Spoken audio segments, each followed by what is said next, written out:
Hi అండి, నమస్తే. Welcome back to our channel best basket. నేను మీ స్వాతిశ్రీ. సాంప్రదాయం ప్రకారం అరిసెలు తడి బియ్య పిండితో చేసినప్పటికీ కూడా కొన్ని కుదరని సందర్భాలలో పొడి పిండిని ఉపయోగించి కూడా అరిసెలను తయారు చేసుకోవచ్చండి. అది ఎలాగో ఈరోజు నేను తయారు చేసి చూపించబోతున్నాను. దీనికోసం ముందుగా ఒక బౌల్ తీసుకొని అందులోకి నేను 2 కప్పుల పొడి బియ్య పిండిని తీసుకుంటున్నానండి.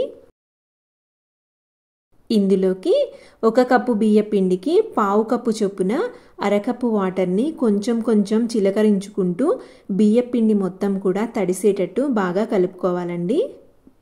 వాటర్ క్వాంటిటీ అనేది కప్పుకి 1/2 కప్పు కరెక్ట్గా సరిపోతుందండి. వాటర్ ఎక్కువైతే మీకు పిండి ముద్దలాగా ఉంటుందండి, పొడి పొడిగా లేకుండా.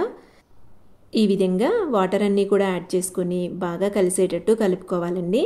చూడండి, పిండి అనేది వీడియోలో చూపించిన విధంగా ఉంటుంది. ఇప్పుడు దీని మీద ఒక మూతను పెట్టుకొని ఒక అర్ధగంట సేపు పక్కకు పెట్టుకోవాలండి. ఒక అర్ధగంట సేపు పక్కకు పెట్టుకున్న తర్వాత ఈ పొడి పిండి అనేది పట్టించిన తడి పిండి లాగానే ఉంటుందండి. ఇప్పుడు ఈ పిండిని జల్లించుకోవాలండి. ఇలా జల్లించుకోవటం వల్ల పిండి అనేది ఉండల్లాగా లేకుండా ఉంటుందండి. చూడండి, పిండి మొత్తం కూడా ఈ విధంగా జల్లించుకోవాలి. ఇలా జల్లించుకున్న తర్వాత పిండిని ఒకసారి బాగా ప్రెస్ చేసుకోవాలండి, తడి ఆరిపోకుండా. ఇప్పుడు దీని మీద ఒక మూతను పెట్టుకొని ఒక పక్కకు పెట్టుకోవాలి.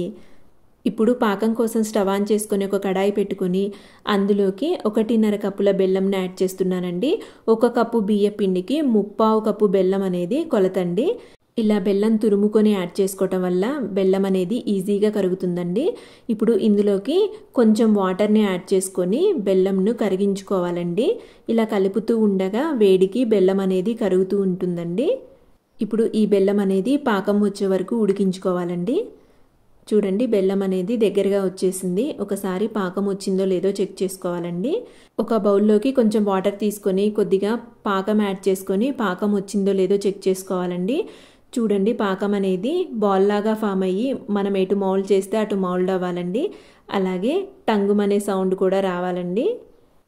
అలా వస్తే పాకం అనేది పర్ఫెక్ట్గా ఉన్నట్టండి. ఇప్పుడు స్టవ్ ఆఫ్ చేసుకుని ఇందులోకి 1/2 టీ స్పూన్ ఇలాచీ పౌడర్ అలాగే ఒక 2 టీ స్పూన్ల నెయ్యిని యాడ్ చేసుకొని నెయ్యి కరిగే వరకు బాగా కలుపుకోవాలండి. కలుపుకున్న తర్వాత ఇందులోకి పిండిని కొంచెం యాడ్ చేసుకుంటూ బాగా కలుపుకోవాలండి. ఈ పాకానికి పిండి అనేది కరెక్ట్గా సరిపోతుందండి. కానీ కొంచెం యాడ్ చేసుకొని కలుపుకోవటం వల్ల ఉండలు ఫామ్ అవ్వకుండా ఉంటుందండి. చూడండి, ఈ విధంగా పిండిని కొంచెం యాడ్ చేసుకుంటూ బాగా కలుపుకోవాలి. పిండి మొత్తం కూడా యాడ్ చేశానండి నేను. ఇప్పుడు ఫైనల్గా ఒకసారి బాగా కలిసేటట్టు కలుపుకోవాలండి. ఇప్పుడు గరిటెకి అంటిన పిండిని కూడా మొత్తం తీసివేసుకొని పైనుంచి 2 టీ స్పూన్ల నెయ్యిని యాడ్ చేసుకొని నెయ్యి మొత్తం కూడా స్ప్రెడ్ చేసుకోవాలండి. పిండి అనేది పొడి బారకుండా ఉంటుంది. ఈ పిండిని కొంచెం వేడి చల్లారే వరకు పక్కకు పెట్టుకోవాలండి. కొంచెం వేడి చల్లారిన తర్వాత పిండి కన్సిస్టెన్సీ అనేది పర్ఫెక్ట్గా ఉంటుందండి. 1 కప్పు బియ్యం పిండికి 1/2 కప్పు వాటర్ 3/4 కప్పు బెల్లం అనేవి పర్ఫెక్ట్ మెజర్మెంట్స్ అండి.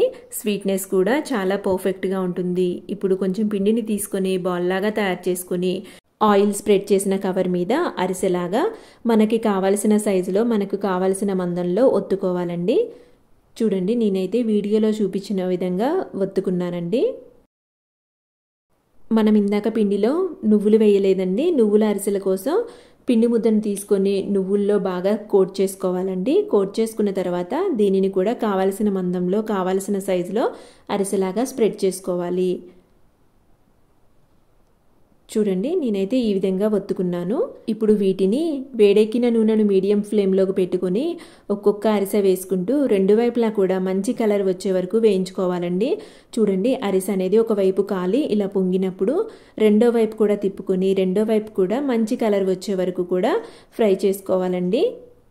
మీడియం ఫ్లేమ్లోనే ఫ్రై చేసుకోవాలండి. ఇలా ఫ్రై చేసుకోవటం వల్ల అరిసె లోపల వరకు కూడా మంచిగా కుక్ అవుతుంది. ఇప్పుడు ఇలా తీసుకున్న అరిసెను అరిసెల పీట మీద పెట్టుకొని ఎక్స్ట్రా ఉన్న ఆయిల్ను ప్రెస్ చేసుకోవాలండి. నార్మల్ అరిసెలతో పోలిస్తే ఇవి నూనె తక్కువగా పీల్చుకుంటాయండి.